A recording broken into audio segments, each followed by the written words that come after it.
I'm John Horn from the LA Times. I'm Steve Zeitzik with the LA Times. Okay, Steve, what's your over and under on Iron Man 2? I think it gets to 160. I think it breaks The Dark Knight barely. It's going to fall off next week, but I think this week it hits it. The widest release of all time in Hollywood history. I think the real issue is going to be the first movie got great reviews. Reviews this time out so-so. First movie, though, kind of came out of nowhere and did fantastic business. It did $98 million the first weekend, even though people didn't really know the character, even the hardcore geeks didn't know it. It's really an interesting almost inversion of what happened the first time out, where the first time out was, it did well, but then it was a word-of-mouth hit. It was critically well-received. It kind of augured, Downey's return to the mainstream. This, I think, will be written off as so much sort of commercial, kind of flotsam, but it's going to break all the records. Well, it was not just Downey's return, it was Jon Favreau. He was coming off Zathura. Yeah. So in some ways, and even if it does 150, 140 million its first weekend, all of that without 3D ticket prices. Well, that's what's amazing. And you just wrote a story that's appearing, I think, in tomorrow's paper about how 3D is really responsible for all the gains. Hollywood shouldn't beat its chest too much, right? No, if you look at the box office grosses through the first 4 months of the year, they're up about 9%. But when you actually look at admissions, they're statistically flat. So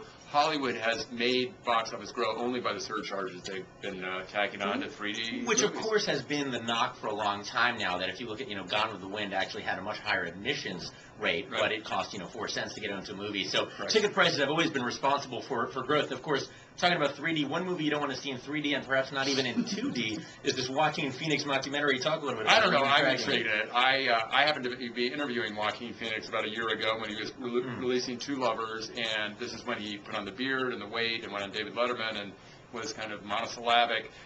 Casey Affleck, who is Joaquin's brother-in-law, followed him around, in fact was filming while I was interviewing Joaquin Phoenix, made a documentary, and they've now started showing it to potential distributors. And the distributors say they still don't know if it was an act or if he was really doing this, I'm tossing my acting career, becoming a musician. But they did say it's got some outrageous scenes that I don't think I'll describe right now. You have to read about them in 24 frames. We're a family show here, or at least some kind of show. We have some kind of standards. But here's the question, one last thing on Phoenix, because I feel like the whole problem with the Letterman thing, the whole thing that drove it, but also the whole problem was you didn't know whether it was real or not.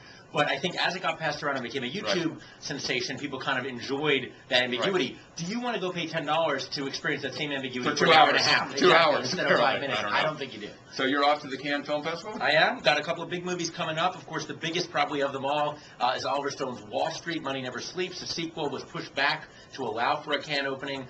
There's also going to be a few other big movies playing there. Fair Game, which is the Sean Penn, Joe Wilson story. Robin Hood opening. I think that'll probably do as well with the French crowd, which interestingly, the French not depicted that well in this film. We may get some Gaelic booze raining down from the balcony at the Palais. I guess next time we'll see you from France. I'm John Horn from the LA Times. Au revoir, Steve Zeitzik. See you next time.